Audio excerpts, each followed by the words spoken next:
Good morning everyone. यार चलिए तो एक क्वेश्चन देख लेते हैं। रीजनिंग का है ये। BMTRKHD आर traveling in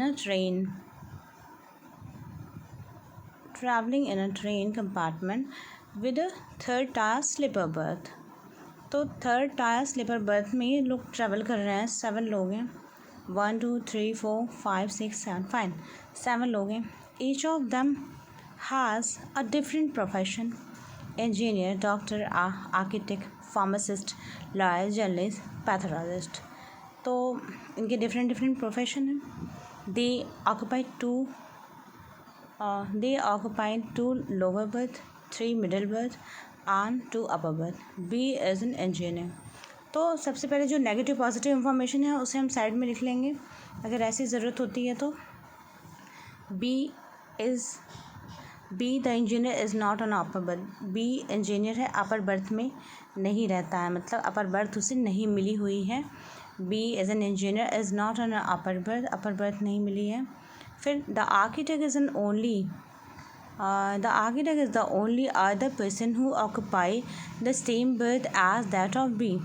तो जो भी आर्किटेक्ट है उसे सेम बर्थ मिली हुई है जैसे कि बी को मिली हुई है। तो आर्किटेक्ट है उसे सेम बर्थ मिली है। तो इधर साइड में हम लिख लेते हैं कि आर्किटेक्ट को सेम बर्थ मिली है जैसे कि बी को मिली हुई है। ये एक डिफरेंट इंफॉर्मेशन सेपरेटली आपको मिली जिसको हम अलग लिख लेंगे। The engineer is not an upper berth, upper berth में इंजीनियर नहीं है। Fine the architect is the only person who occupies same berth as that of B. तो आर्किटेक्ट एक ऐसा पर्सन है जिसे सेम बर्थ मिली जैसे कि बी को। M H R not on the middle birth.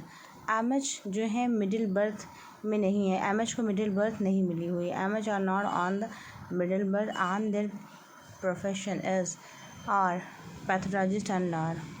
तो एम एच को पैथोलॉजिस्ट और लॉयर ऐसा प्रोफेशन मिला हुआ है। ये पैथोलॉजिस्ट हैं और लॉयर है रिस्पेक्टिवली।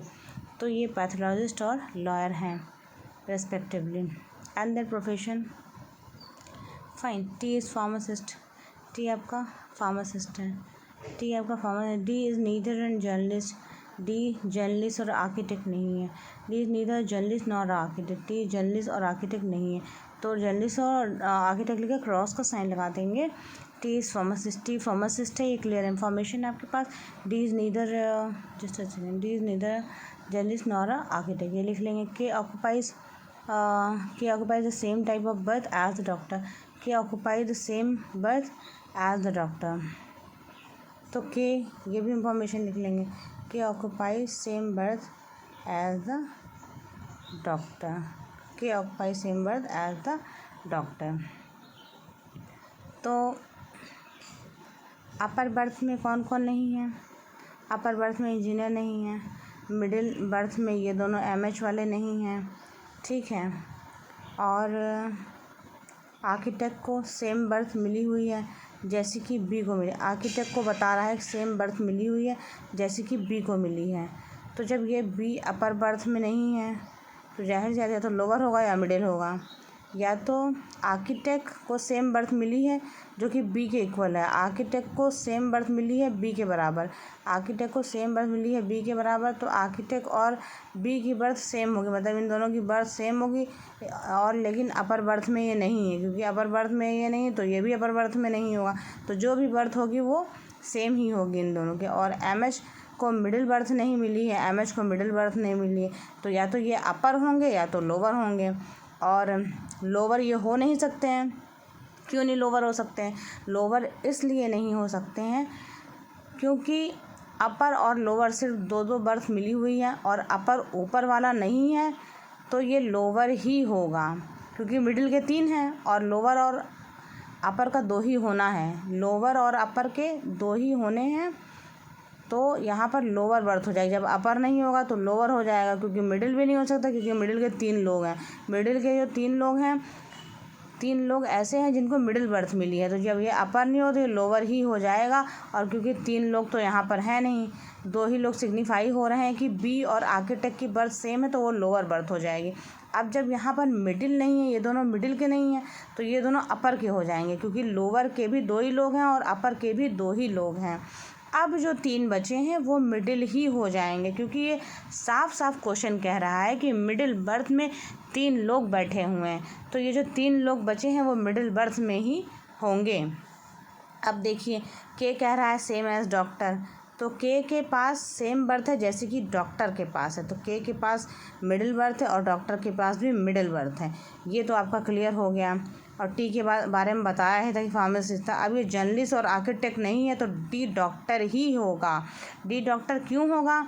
क्योंकि डी डॉक्टर इसलिए होगा क्योंकि जर्नलिस्ट और आर्किटेक्ट है नहीं, तो जर्नलिस्ट कोई और होगा, और आर्किटेक्ट ऊपर वाला है, आर्किटेक्ट ऊपर वाला है, तो यहाँ पर डॉक्टर हो जाएगा। अब डॉक्टर ये हो गया तो सिर्फ जर्नलिस्ट बचा है, तो जर्नलिस्ट ये हो जाएगा। इसका मतलब के जर्नलिस्ट हो जाएगा, डी डॉक्टर हो जाएगा। और बाकी इंफॉर्मेशन सब आपको क्लियर दी हुई हैं ऑलरेडी। और जो एक व्यक्ति बचेगा वो आर ही बचेगा, तो यहाँ पर आर हो जाएगा। इसका मतलब आर्किटेक्ट आर है। तो आपका ये पूरा क्वेश्चन सॉल्व हो गया है। और इस क्वेश्चन में ये बताया गया कि मिडिल के 3 लोग हैं। अब देखिए यहाँ इंफॉर्मेशन लिखिए, लोअर में 2 लोग हैं, मिडिल में 3 हैं, अपर में 2 हैं। अब जब लोअर यहाँ पे बताया था कि ये अपर है नहीं और आर्किटेक्ट और बी सेम है, तो ये लोअर बर्थ के दोनों हो जाएंगे। क्योंकि लोअर बर्थ के इसलिए हो जाएंगे क्योंकि ये अपर बर्थ के हो नहीं सकते हैं, मना किया गया। यहाँ इंफॉर्मेशन साफ साफ बताई गई कि अपर बर्थ के नहीं होंगे। और मिडिल के ये हो नहीं सकते हैं क्योंकि मिडिल बर्थ में 3 लोग रहते हैं, मिडिल बर्थ 3 लोगों को मिली हुई है। तो जब ये मिडिल और ये वाले मिडिल के होंगे नहीं, तो ये अपर के हो जाएंगे। तो 2 लोअर 2 अपर, बचे हुए सारे मिडिल। इस तरह से आपको इसमें दिमाग लगाना पड़ेगा, ब्रेन अप्लाई करना, ब्रेन का यूज़ करना पड़ेगा आपको, कुछ एक्स्ट्रा एफर्ट्स लगाने पड़ेंगे, तब पजल आपकी सॉल्व होगी। तो आई होप आपको ये क्वेश्चन बहुत अच्छी तरह से समझ में आ गया होगा। Thank you. चलिए अच्छा, इससे रिलेटेड क्वेश्चंस भी देख लेते हैं क्या क्या कह रहा है। या ये रह गया था, या देख लेते हैं क्या बता रहा। What is the D profession? D का प्रोफेशन पूछा। डी का प्रोफेशन क्या है? डी डॉक्टर है। Which of following group occupy middle berth? Middle berth कौन सा ग्रुप ऑक्यूपाई करा? D K T.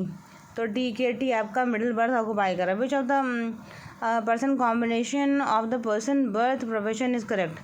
किस पर्सन का? R lawyer architect, lower berth architect, R lower berth architect, ये सही है। सेकंड ऑप्शन सही हो जाएगा। Which of the pair occupy the lower berth? कौन सा लोअर बर्थ ऑक्यूपाई कर रहा है? B R. तो इसमें बी आर है ही नहीं, तो नन ऑफ दीज हो जाएगा। डेटा इनएडिक्वेट नहीं होगा क्योंकि नन ऑफ दीज हो जाएगा, क्योंकि इसमें डेटा तो है लेकिन इसमें आंसर में अवेलेबल नहीं है। Who is architect? आर्किटेक्ट कौन है? R is architect. तो ये क्वेश्चन आपका पूरी तरह से हल हो गया। क्वेश्चन को अच्छी तरह से देख लीजिए, 2-3 बार प्रैक्टिस कर लीजिए। बहुत इजी क्वेश्चन है और बहुत इजी पजल है, इजीली समझ में आ जा रही है, इजीली हल भी हो जा रही है। बहुत टफ एफर्ट्स नहीं लगाने हैं। तो आज के लिए बस इतना ही। Thank you.